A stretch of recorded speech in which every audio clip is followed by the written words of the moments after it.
ये अगर लाइन देख लो आप। सर, एक तरफ सरकार कह रही है कि गैस की कोई किल्लत नहीं है, लेकिन जो पूरे प्रदेश से जो छात्र हैं जो लखनऊ में या इलाहाबाद में जो पढ़ने आते हैं उनको सबसे बड़ी गैस की समस्या उठानी पड़ रही है। प्रशासन ने उनके लिए कोई व्यवस्था नहीं की अभी तक। 200 रुपये में 300 रुपये में सर गैस भरानी पड़ रही है। सर, आज लोहिया जयंती पर आप जो है माल्यार्पण करने आए हैं। सर, लोहिया के जो विचार हैं वो आज के समय में कितने प्रासंगिक हैं? और समाजवादियों ने कहा, और फिर दोहराता हूँ जो नेताजी ने कहा कि जाति जनगणना हो और सबको आबादी के हिसाब से हक और सम्मान मिले। 23 मार्च जहां हम सब लोग इसी लोहिया पार्क में आकर के डॉक्टर राम मनोहर लोहिया, जिन्होंने हमें समाजवादी आंदोलन को और गरीब, पिछड़े, दलित, अल्पसंख्यक, मुसलमान, आदिवासी उनको हक सम्मान दिलाने के लिए जहां समाजवादी आंदोलन हम लोगों को दिया है, आज हम सब लोग डॉक्टर राम मनोहर लोहिया जी को याद करने आते हैं। जहां उन्हें हम याद कर रहे हैं, वहीं भगत सिंह, राजगुरु और सुखदेव, जिन्होंने देश की आज़ादी को दिलाने के लिए फांसी का फंदा चूम लिया था, उन्हें भी हम लोग याद करते हैं। जहां सरदार भगत सिंह समाजवादी थे, वहीं आज़ादी के बाद देश खुशहाली और तरक्की के रास्ते पर जाए, उसके लिए डॉक्टर राम मनोहर लोहिया ने बाबा साहब भीमराव अम्बेडकर जी का दिया हुआ संविधान के तहत हमें समाजवादी सोच, समाजवादी विचार, समाजवादी सिद्धांत दिए। और आज भी हम इस बात को दोहराते हैं कि देश और देश की बड़ी आबादी, जिसमें किसान, गरीब, मजदूर, नौजवान, महिलाएं, उनको खुशहाली और तरक्की के रास्ते पर अगर कोई विचार ले जा सकता है तो वही डॉक्टर राम मनोहर लोहिया के विचार, समाजवादी विचारों से ही समाज खुशहाली के रास्ते पर जाएगा। जहां हम लोग देखते हैं पिछले कई वर्षों की सरकारों की वजह से अमीर और गरीब के बीच में खाई पैदा हो रही है। उस खाई को पाटने के लिए समाजवादी विचारधारा के अलावा कोई दूसरा रास्ता नहीं है। जहां भेदभाव हर स्तर पर है, जहां डॉक्टर राम मनोहर लोहिया ने सप्त क्रांति का आह्वान किया कि किसी भेदभाव को समाजवादी लोग स्वीकार नहीं कर सकते हैं। आज हम फिर वही संकल्प दोहराते हैं जो नेताजी के संघर्षों से समाजवादी पार्टी और समाजवादी आंदोलन हमें मिला है, कि जहां हम नेताजी और डॉक्टर राम लोहिया जी को याद कर रहे हैं, वहीं वही संकल्प दोहराते हैं कि समाजवादी आंदोलन को आगे बढ़ाएंगे और गरीब, किसान, मजदूर और आदि आबादी को हम लोग हक और सम्मान दिलाने के लिए जीवन भर संघर्ष करते रहेंगे। अध्यक्ष जी, इससे हटके एक सवाल है कि बंगाल में असदुद्दीन ओवैसी चुनाव लड़ने की घोषणा किए हुए हैं, क्या कोई असर इससे पड़ेगा? उत्तर प्रदेश, यहाँ की जनता ने एकजुट होकर के जो संदेश दिया था, हालांकि पीडीए की आवाज सेकुलर सिद्धांतों को लेकर के, समाजवादी सिद्धांतों को लेकर के और लोकतंत्र के मूल्यों को बचाने के लिए जो आह्वान किया था, वही आह्वान देश में होगा, वही आह्वान वेस्ट बंगाल में होगा। और कितनी भी पाबंदियां लगा ले Bharatiya Janata party election commission के माध्यम से, लेकिन वेस्ट बंगाल की जनता एक बार फिर ममता बनर्जी जी को वहां पर चुन करके भेजेगी। लेकिन वो तो दिल्ली के लिए भी अब अगला प्लान तैयार कर चुकी हैं, कह रही है बंगाल के बाद दिल्ली कार्यकर्ताओं को संदेश भी दे दिया है उन्होंने। मैं बात बहुत ठीक से तब समझ सकता हूं जब अपने चैनल का बताइए, कौन से चैनल के आप हैं? एबीपी न्यूज़ से। आप तो बंगाल से ही आते हैं। जो काम ममता बनर्जी जी ने किया है बंगाल के हर स्तर पर, जो उन्होंने खुशहाली लाने का काम किया। और मुझे खुशी है इस बात की कि कभी नेताजी ने कन्या विद्याधन और समाजवादी सरकार ने महिलाओं के लिए नारी शक्ति, उसके सम्मान और समृद्धि के लिए जो काम किए थे वो बंगाल में आज बड़े पैमाने पर चल रहे हैं। वहाँ की करोड़ों माताओं को बिना भेदभाव के वहाँ की सरकार हर महीने मदद पहुँचा रही है।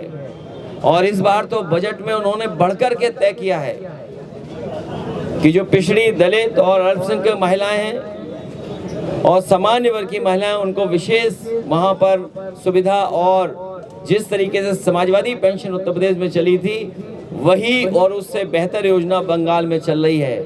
महिलाएं और बंगाल के लोग ममता बनर्जी के साथ खड़े दिखाई दे रहे हैं।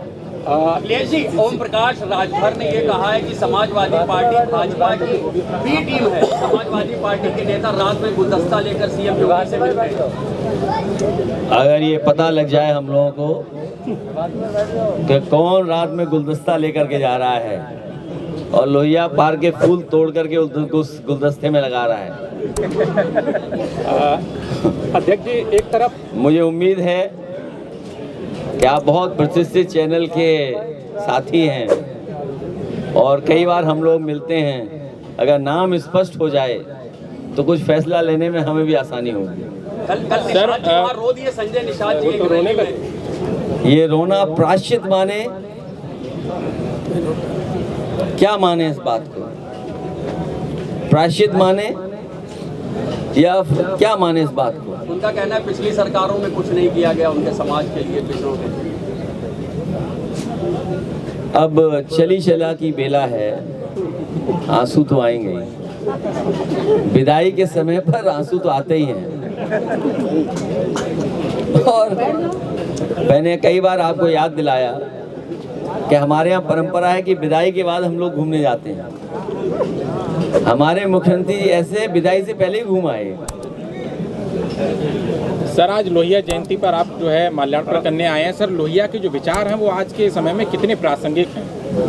जो कभी लोहिया ने और समाजवादियों ने एक आह्वान किया था और एक नारा दिया था कि समाजवादियों ने बांधी गांठ और पिछड़े पावे 100 में 60, और सेंसस का आज विज्ञापन आया है, लेकिन विज्ञापन में जाति का कॉलम गायब है। आज सेंसस का बड़े बड़े अखबारों में विज्ञापन आया है, लेकिन जाति की जनगणना की जाएगी कि नहीं की जाएगी, उसको लेकर के सरकार ने कोई स्पष्ट सेंसस में अपने विज्ञापन में बात नहीं रखी है। इसका मतलब ये है कि पिछड़ों को और दलितों को ये गिनने नहीं जा रहे हैं। जो लोहिया और समाजवादियों ने कहा, और फिर दोहराता हूं जो नेताजी ने कहा कि जाति जनगणना हो और सबको आबादी के हिसाब से हक और सम्मान मिले, उसी दिशा में समाजवादी पार्टी पुनः इस बात की मांग करती है कि जाति जनगणना हो और आबादी के हिसाब से सबको हक और सम्मान मिले। जिस समय जाति जनगणना हो जाएगी और सबको बराबरी के उनके आबादी के हिसाब से हक और सम्मान मिलेगा तो समाज में भेदभाव खत्म हो जाएगा। किसी तरह की जातियों के बीच में कोई खाई नहीं रहेगी। अध्यक्ष जी, प्रधानमंत्री ने बैठक बुलाई और कहा कि अधिकारी और मंत्री दोनों मिलकर कालाबाजारी के खिलाफ एकदम एकजुट होकर आगे आ जाए। और कालाबाजारी कौन रहा है? जिन्हें बैठक में बैठा रहे वही तो कालाबाजारी कर रहे हैं। कालाबाजारी कौन कर रहा है? याद रखिए, लोहिया का सिद्धांत ये भी रहा है कि जब कोई मुनाफा ज्यादा कमाता है तो वो भी भ्रष्टाचार है, मुनाफा ज्यादा कमाना भी भ्रष्टाचार है। और आज जो महंगाई दिख रही है, भारतीय जनता पार्टी अपने लोगों को लाभ पहुंचाने के लिए उन्हें महंगा और भ्रष्टाचार करके महंगा करने दे रहा है। इसका ये परिणाम हो रहा है कि महंगाई का हमें सामना करना पड़ रहा है भ्रष्टाचार की वजह से, और ज्यादा मुनाफा कमाने की वजह से आज महंगाई है। पंकज चौधरी जी कह रहे हैं, बीजेपी प्रदेश अध्यक्ष, की समाजवादी पार्टी वाले सत्ता से बाहर है इसलिए चांद तारे दिखा रहे हैं। 5 बड़ा के साथ केंद्रीय मंत्री बढ़ा के प्रदेश का मंत्री, प्रदेश बढ़ा के देश। उनके लिए तो केवल इतना ही कि 5 बढ़ा के 7 ही बता दें बस। आप भी SMS पढ़ रहे हो अंदर से, व्हाट्सएप से, तो हम भी अपना व्हाट्सएप पढ़ दें। अखिलेश जी, योगी जी का ये कहना है कि पहले श्रमिक यहाँ से विदेश जाते थे नौकरी करने, अब वापस आकर यहाँ पर वो उद्यमी बन रहे हैं। किसने कहा ये? उत्तर प्रदेश के मुख्यमंत्री। वो यही नहीं जानते हैं कि उंगली कौन सी उठानी चाहिए? और भाषा की बात तो भूल ही जाओ। खैर, उन्हें ये बताना चाहिए कि पिछले जो MOU किए उन्होंने और लखनऊ राजधानी में डिफेंस एक्सपो हुए हैं, उसमें कितना इन्वेस्टमेंट ज़मीन पर आया है और इन्वेस्टमेंट किस इंडस्ट्रियल पॉलिसी के तहत आया है, और उन इंडस्ट्रियल पॉलिसी के तहत आपने बजट में कितना धन रखा था, और जो बजट में आपने धन रखा था वो आपने इंडस्ट्री को कितना इंसेंटिव दिया है, और अगर वो कारखाने उद्योग लग गए हैं तो प्रति कारखाना उद्योग आपने नौकरी और रोजगार कितना दिया, ये भी बता दें आप। जो मैंने कहा है, इंडस्ट्रियल पॉलिसी, MOU, इंसेंटिव और बजट, ये सरकार कभी नहीं बताएगी, क्योंकि जिस समय इनके आंकड़े सरकार देगी तो सरकार की पोल खुल जाएगी। सर, आज सरकार की कैबिनेट बैठक हो रही है, कहा जा रहा है 23 प्रस्तावों को आज मुहर लगेगी। आपने बीते दिनों जो आलू का मुद्दा उठाया था, उसके बाद ये कह रहे हैं कि गेहूं क्रय नीति पे भी आज मुहर लग सकती है। जब आलू खरीदना है तो दूसरी फसल की बात कर रहे हैं। आप पता करिए, आगरा, फरुखाबाद, फिरोजाबाद, कन्नौज, कानपुर देहात और उत्तर प्रदेश के दूसरे हिस्सों में जिन किसानों ने आलू पैदा किया था, उन्हें बहुत बड़े पैमाने पर नुकसान हो रहा है। कई किसानों ने अपने खेत से आलू तक नहीं निकाला, ट्रैक्टर चला दिया, अब वो अगली फसल की तैयारी कर रहे हैं। और यही मुख्यमंत्री हैं जिन्होंने ये कहा था कि हम आलू खरीदने के लिए बजट और सरकार से इंतजाम करेंगे। ये बताएं कितना आलू इन्होंने पिछली सरकार में खरीदा था, पिछले वर्ष खरीदा था, और इस बार आलू के किसानों को आलू खरीदने के लिए आपने बजट में कितना पैसा रखा था?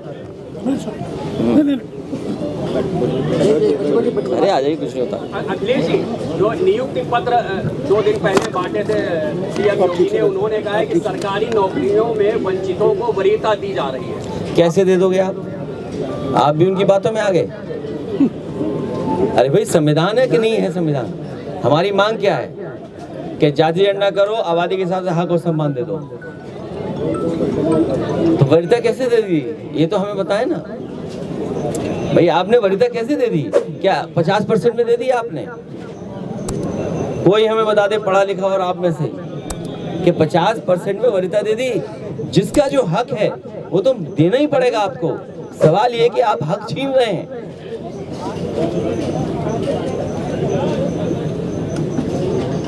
मर्डर पे नहीं पूछोगे आप? गोरखपुर में जो मर्डर हुआ, उन्होंने क्या कहा वहाँ के राज्यसभा सांसद ने और विधायक जिन्होंने सीट खाली की मुख्यमंत्री जी के लिए, कि अगर दोषी पकड़े नहीं गए तो हम सरकार को नंगा कर देंगे राज्यसभा में। बताओ क्या कार्रवाई हुई उस पर? बदायूं में स्वजाति लोगों को इतना अहंकार कि इतनी बार शिकायत के बाद भी बताइए 2 हत्या हो गई। और फिर गोरखपुर, बदायूं, मथुरा और प्रधानमंत्री जी के संसदीय क्षेत्र में, जहां से 3 बार प्रधानमंत्री जी चुने गए हैं, किस तरह छात्र को दौड़ा दौड़ा करके मार दिया गया, हत्या हो गई उसकी। इन सवालों के जवाब क्या है इनके पास? और जो सोशल मीडिया पे पेड पत्रकार हैं, पेड लोग हैं, उनकी तो कहानी दूसरी है। सुना है कि कुछ सोशल मीडिया पे चला रहे हैं हमारे खिलाफ। वो सबको पता है, सबके व्हाट्सएप पे आई है। नहीं हो तो चेक कर लो व्हाट्सएप अपना, आया होगा व्हाट्सएप पर पत्रकार साथियों, आया ना, देखिए सब जानते हैं हम लोग भी। इलाहाबाद में सीसीटीवी और उसकी मेमोरी, क्या बोलेंगे, यूनिट जो बोलते हैं, TVR, क्यों उखाड़ ली गई, ये बताओ। पहला क्लू तो हमारे पत्रकार साथियों को यही है, आप भी तो क्राइम रिपोर्ट करते हो, क्यों सीसीटीवी उखाड़ दिए गए? किसी के पास जवाब है इसका? और अंग्रेजी की कहावत है, strike the iron when it is hot, हथौड़ा तब मारो जब लोहा गर्म हो। हम लोग भी वही इंतजार करेंगे। अगर रिकॉर्डिंग है कहीं, पहला क्लू तो ये कि आखिरकार सीसीटीवी किसके कहने से हटाए गए थे और उसकी मेमोरी को किसके कहने से हटाया गया। वो रूट चार्ट क्या था शूटर्स का। इसलिए खेल खेल मत खेलो खेल, ये राजनीतिक खेल में बहुत आग लगती है। फिल्म से आग लगा रहे हो आप। अभी तो बहुत सारी रिकॉर्डिंगें हैं जो बाहर आनी है। Strike the iron when it is hot. Gorakhpur वाला राजकुमार चौहान मर्डर में एक ऑडियो क्लिप भी वायरल हो रही है, जिसमें बताया जा रहा है कोई लालजी यादव है और जो इसमें आरोपी है निर्भय चौहान, उनके बीच की बातचीत है। कोई मैं राज्यसभा सांसद जी के बारे में कहूंगा कि उन्होंने कहा है कि मैं नंगा कर दूंगा। वो किसको नंगा करना चाहते हैं? राज्यसभा सांसद जिन्होंने अपनी सीट खाली छोड़ी, जिससे मुख्यमंत्री जी चुने गए, उन्होंने कहा कि अगर दोषी नहीं पकड़े गए, वो कौन दोषी है जिसने थाने से और तहरीर में नाम हटवाने का काम किया है, अगर ये सच्चाई बाहर नहीं आई तो मैं नंगा कर दूंगा। किसको वो नंगा करना चाहते हैं? कानून व्यवस्था को नंगा करना चाहते हैं शायद। सर, एक तरफ सरकार कह रही है कि गैस की कोई किल्लत नहीं है, लेकिन जो पूरे प्रदेश से जो छात्र हैं जो लखनऊ में या इलाहाबाद में जो पढ़ने आते हैं, उनको सबसे बड़ी गैस की समस्या उठानी पड़ रही है। प्रशासन ने उनके लिए कोई व्यवस्था नहीं की अभी तक। 200 रुपये में 300 रुपये में सर गैस भरानी पड़ रही है। LPG का फुल फॉर्म मैं बता चुका हूँ आपको, लापता गैस। और युद्ध नहीं थमा तो बहुत सारी दिक्कतें आएंगी और हमें आपको फेस करना पड़ेगा। सर, उन छात्र चुनाव तक कीमतें नहीं बढ़ाई गई हैं, लेकिन जैसे ही चुनाव खत्म होगा आप देख लेना कि कीमतें बढ़ाई जाएंगी। मैं आपको किसी एक शहर की वीडियो जरूर दिखाना चाहूँगा कि बड़े पैमाने पर लंबी लाइन लगी है। वहाँ पर लाइन तो क्या, मेला लगा हुआ है सिलेंडर भराने के लिए। छात्रों की सबसे बड़ी दिक्कत है सर। और रेस्टोरेंट चाट वालों की, वो तो है ही सर, उससे मजदूर भी चाट नहीं खा पा रहा कोई। ये अगर लाइन देख लो आप, कोई टीवी पर चलता ही नहीं है। पता नहीं क्या है, टीवी वाले कैमरे कहाँ चले गए इनके? कैमरे लगता है लखनऊ में रह जाते हैं या लखनऊ के आसपास। ये देखो क्या मेला लगा हुआ है सिलेंडर के लेकर के। बंदी वाली हालत। ये देखिए आपके किसी चैनल में नहीं चल रहा, पता नहीं क्या हो गया चैनल वालों को। नोटबंदी से बड़ी लाइन। देखिए आप। और सर, जब आपकी पार्टी कार्यकर्ता जब प्रोटेस्ट कर रहे थे सर, उन पर सब पे मुकदमा लगा है। कोई बात नहीं, मुकदमा तो मेडल होता है। अच्छा, कितने दिन के लिए मुकदमे है? 6-7 महीने बाद तो। भैया में गैस लेने गए थे, उनको पीटा गया। कहाँ पर? बलिया। तो बलिया तो क्रांतिकारी धरती है। सिलेंडर के लिए पीटा गया। कोई बात नहीं, ये मुकदमे मेडल हैं। हमारी आपकी प्रतियोगिता यही तो है कि आंदोलन करें, प्रदर्शन करें। मुझे उम्मीद है कि बहुत सारी बातों को लेकर के आप लोग सच्चे मन से, सच्चाई के साथ दिखाएंगे। और ये लोहिया पार्क वो है जो नेताजी ने बनवाया। बगल में जेपी नाइसी है जो नेताजी के समय तय हुआ था। ये पार्कों का, और पार्क ऐसे हैं जो हरे भरे पार्क हैं। ये इसी पार्क में कुछ ना कुछ करते रहते हैं अपना नाम लिखवाने के लिए।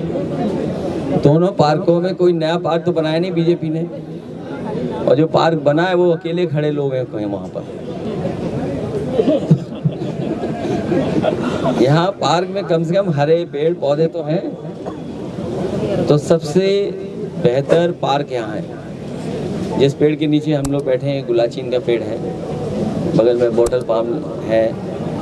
नेताजी ने पेड़ लगाया था, वो अभी भी है और बहुत बड़ा पेड़ हो गया पारिजात का।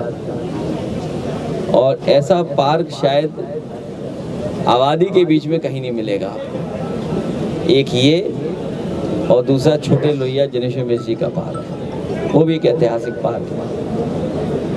इससे वो बहुत बड़ा है, और जो क्वालिटी ऑफ प्लांटेशन है बहुत बड़े पैमाने पर है। रिवर फ्रंट भी है। सुना है जेपी नाइसी की पार्किंग खोली है। लगता है अधिकारियों को समझ में आ गया है, उन्हें हवा का रुख पता लग गया है। अभी पार्किंग खोली है, बाद में बिल्डिंग खोल देंगे, क्योंकि समाजवादी सरकार बनने जा रही है। आप सबका बहुत बहुत धन्यवाद। Thank you.